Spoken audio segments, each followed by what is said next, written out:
and welcome back to my channel, or if you're new here, hi, my name is Vanessa. I like to talk about books. This is so long overdue. I'm going to be talking about the books that I got for Christmas. January has flown by, but so much has happened, including me buying a house. So this is going to be my last book haul. For the foreseeable future, it might be my only one this year. We found a house just after Christmas, we went to view it, and suddenly we already, it's the 20th of January, we have our mortgage offer in place, things are happening, our solicitors are doing things, we are buying our first home. It feels very unreal.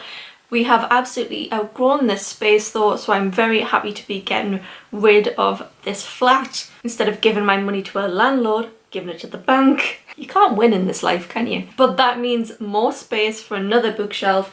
I've genuinely, I've been giving books away to people at work. Just honestly, everyone I find, I'm like, would you like a book? Because look, I just have books just stacked up places. And I don't want to keep giving books away that I actually want to read for the space for more books. So yeah, I'm going to have a book room. Book room content coming soon. I am honestly so excited. I can't wait to start making content about what bookshelves am I going to get. Am I going to make my own bookshelves? What reading chair do I want? Off track, I'm here to talk about the 7 books that I got for Christmas as gifts. And I did also buy 4 more off Vinted, and I just thought, because I'm probably not going to be doing a haul anytime soon, I'll just include them in this video. So that is 11 books to be talking to you about today. So the first Christmas present I got from Lily, who is a booktuber herself, and she makes amazing content. I already discussed this on a recent vlog, and that is The Queen Rising by Rebecca Ross. I've had my eye on Rebecca Ross for a very long time. Illumicrate did one of her books in their subscription last year, but I still haven't read it, but I've heard great things about Rebecca Ross as a young adult author. The Queen Rising sounds like a very complex young adult, but totally up my street. The main character lives in a world where people have like talents for specific passions, and you will go to a school based on those passions. They are art, music, dramatics, wit and knowledge. The main character Brianna doesn't really know what her talent is, but she chooses knowledge. At the end of her education, a patron comes forward who is very unusual, and she gets wrapped up in this rebellion. I've heard this is a very political, high fantasy young adult novel. I'm very excited to get around to reading this one. It does seem like a very long read for a young adult. But what I do appreciate is it has a character list. I'm currently reading Jade City, and I'm finding that very difficult without a character list. I'm like 60 pages in, and I swear I've been introduced to 100 characters, but thank you for that. And thank you so much, Lily, for getting this for me. I greatly appreciate it. I just thank you for our friendship so much. Please go and subscribe to Lily. Makes awesome content. The next 3 books were Christmas presents of my best friend Rebecca, who is Rebecca Reads on YouTube. Also a booktuber and has had a hiatus, came back, now has a book haul on there of over 70 books. So if you enjoy book haul content, please go and watch her latest video. Rebecca and I have been best friends for our entire lives. Rebecca was literally there from birth, so I don't know life without Rebecca, and it just so happens we have the same hobbies and the same taste in books as well, which is it's quite strange. And she got me 3 books, one of which I have been dying to get my hands on, and I've just never got around to picking it up when I've gone shopping. And the other 2 books that she's got me are like, I think she probably found this very funny to buy for me. So the first book is Legends and Lattes, and this is the one that I've been wanting to buy myself for the longest time. This is the UK cover, which I had very mixed feelings about when I first saw it, because I really missed that beautiful character art. But when I opened this, I didn't realise that it had that character art on the end papers. So I'm really happy, because I feel like we're now getting the best of both worlds, and this really uninterrupted art design is really nice to have on the end papers. And then you've got this like chalkboard cafe design on the front, so I do really like this. The amount of praise I've heard for this book is unbelievable. This book is everywhere and everyone is recommending it that has read it, but I'm trying to really rein in my expectations. But if you are a cozy fantasy reader, add it to your TBR, add it to your cart, because I think this is up your street. This book is about character Viv, the orc barbarian, who has spent decades adventuring, and she's finally ready to hang up her sword for good. She now plans to set her sights on a new dream, which is opening the first coffee shop in the city. Help might arrive from unexpected quarters, yet old and new rivals stand in the way of success. Legends and Lattes is a cosy, heartwarming story of found families, fresh starts, and the perfect cup of coffee. This book comes in at just under 300 pages. It seems quite lengthy, but maybe a quick read, one that I'm hoping to prioritise in the next few months. Thank you so much, Rebecca. This was the most ideal book, the most perfect gift that you could have got me for Christmas. The next two books are ones which I think I'm going to keep for my next round of Book Talk Made Me Read It. And I just know that she was like laughing when she picked these up. So the first one is Barbarian Alien. I think this is book 2. Yes, it is. It's book 2 to Ice Planet Barbarian. She bought me Ice Planet Barbarian for my birthday. And I really enjoyed that book. I actually really loved it. I rated it 4 stars.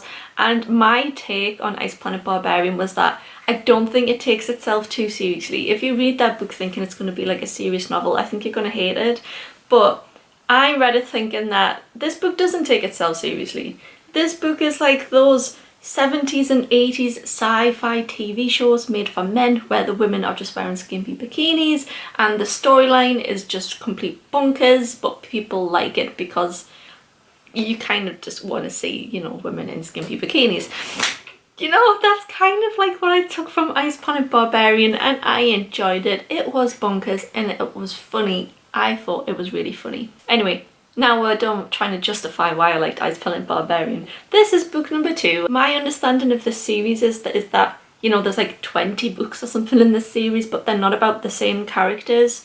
Each book is about a different character, so they could be read as a standalone. The 2 characters that this is about, this whole like new human alien romance, does feature 2 characters that are side characters in the first novel. I don't know how I'm going to feel about a second novel. I know people that have read the entire series and said the entire series is worth reading, but I don't know if the gimmick of the first one for me is going to wear off and if I'll still enjoy this one. We'll have to see. Part 3 of Book Talk Made Me Read It, I guess, coming soon. And the other book that she got me, I definitely think was a wild card along the lines of the other one, but it was sold in Waterstones and it was, you know, kind of pushed by Waterstones as something to buy. I saw it myself. I almost got it for her, but I didn't. And that is Hooked, a Never After novel by Emily McIntyre. I've seen this on Book Talk, but you know, like Book Talk doesn't really give descriptions around books when people are necessarily making book recommendations. What I understand of this is it's a pan retelling, which is adult. I genuinely just don't know anything about this and I'm scared. I love fairy tale retellings, but I don't know what to expect. He wants revenge, but he wants her more.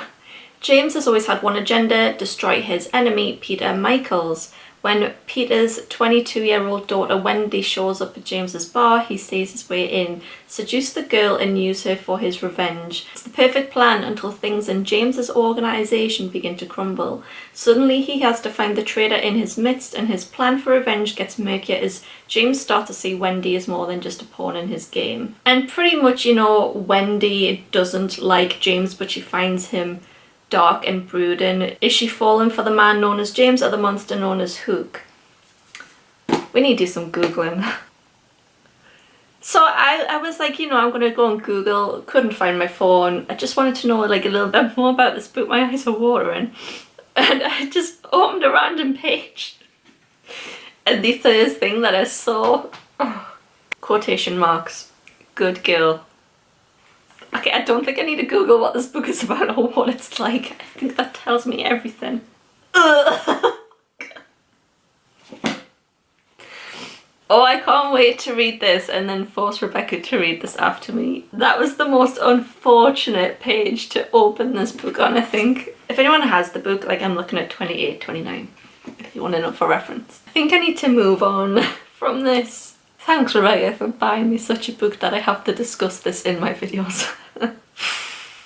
Okay, so the next 3 books are my Christmas presents from my husband, aka books that I told him, this is what you can buy me for Christmas if you don't know what to buy me, so he bought me them. But one of them actually, in his defense, He saw this in a shop and he knows that I love special editions, so he picked this up himself. And the special edition that he picked up himself is If We Were Villains. This is a hardback. I do have the paperback, which I'm currently reading for a vlog. This is the 5th anniversary illustrated edition, which made me think a little bit of, you know how they did a special edition for Addie LaRue, which I bought, and I actually really like it, though I've not read it. I love the illustrations. This is also signed by the author.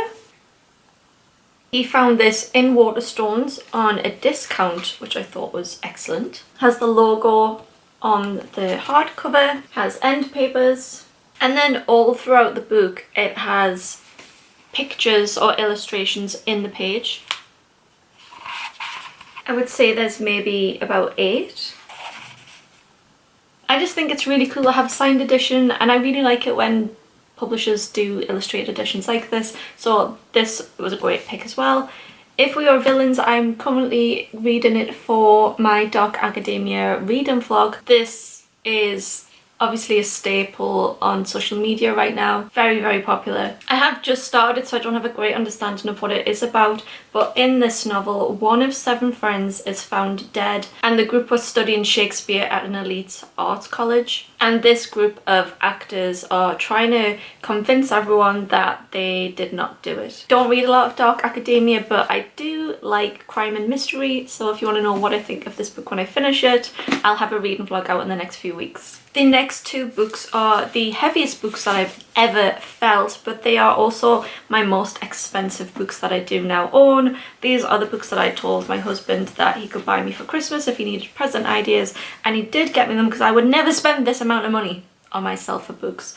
Although when he purchased them, they were 40% off and they were still too expensive for me. So these are special editions of The Lord of the Rings and The Silmarillion. I've always wanted a really nice edition of The Lord of the Rings. I had the, oh gosh, those really mass published books in black where they were about this big in black and they had parts 1, 2 and 3 separate. I've always wanted a bind up of the 3 of them into one, and when I saw this edition online, I felt like this was the edition that I really wanted. The cover is inspired by the original art, and it also has sprayed edges as well. This also has illustrations in by Tolkien, which was why I really wanted it, because, you know, as I've just said, I love illustrated editions. This eye is also on the hardcover, so if I took this off, this eye would stay there. The book is £60, but 40% off did make it a bit more reasonable. It comes with a map of Middle Earth, which I'm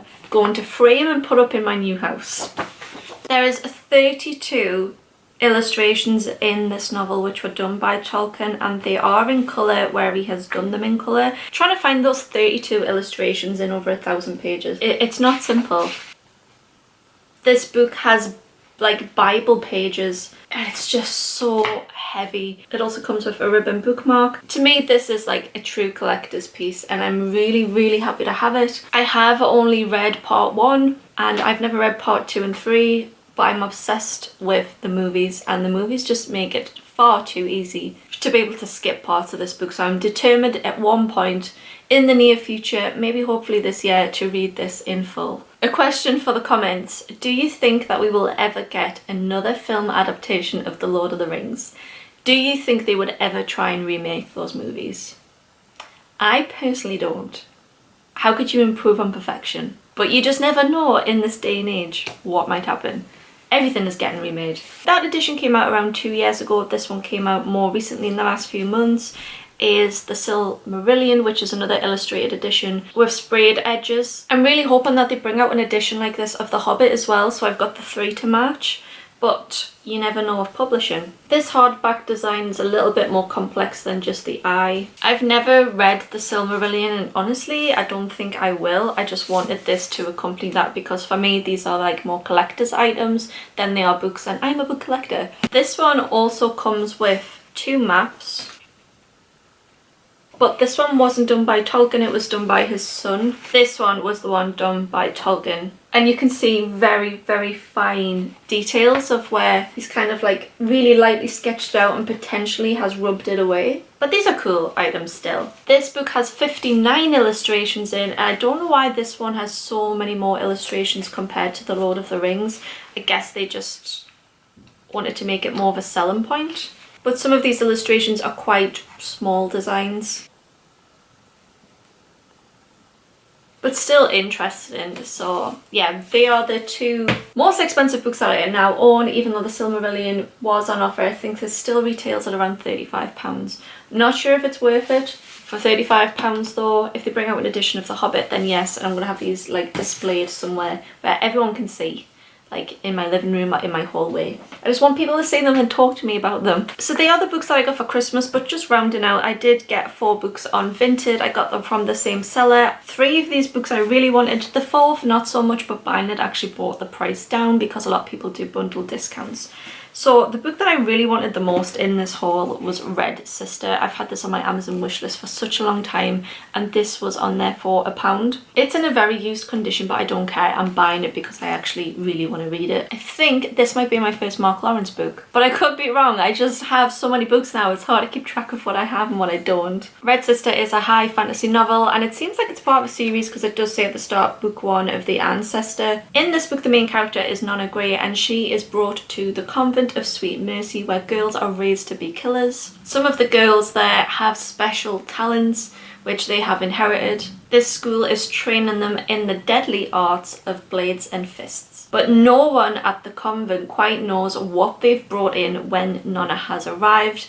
She is accused of murder, but is guilty of far worse. In her short life, Nonna has made powerful enemies, and despite the security and isolation of the convent, her violent past will one day find her. Nonna becomes the deadly assassin that she's required to be to survive. This book has really been through something. Like, this book is only 4 years old in its like print, and it is so yellow. None of my books have ever gone yellow like this. Well, how does this happen? I just don't know what makes them go yellow.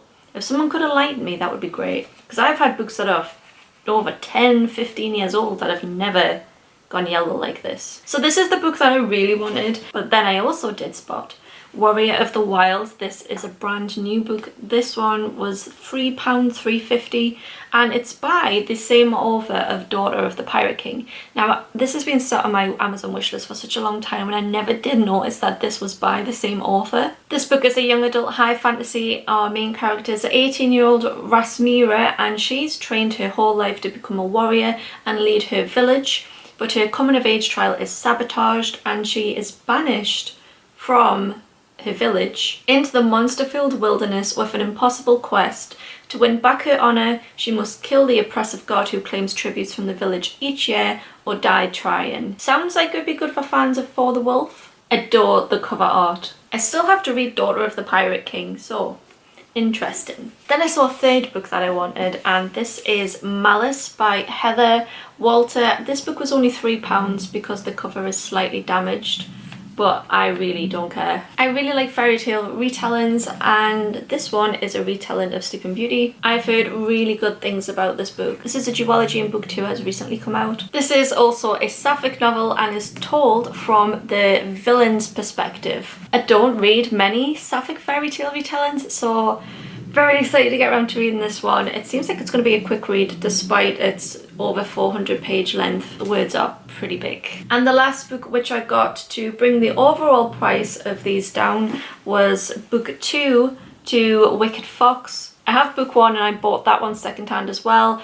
That is in brand new condition. This is also in brand new condition. It just seemed like a little bit of a no-brainer to be able to bring the price down and then also get a book which I might read following, like in book 1, which I haven't yet read, so I might not like it.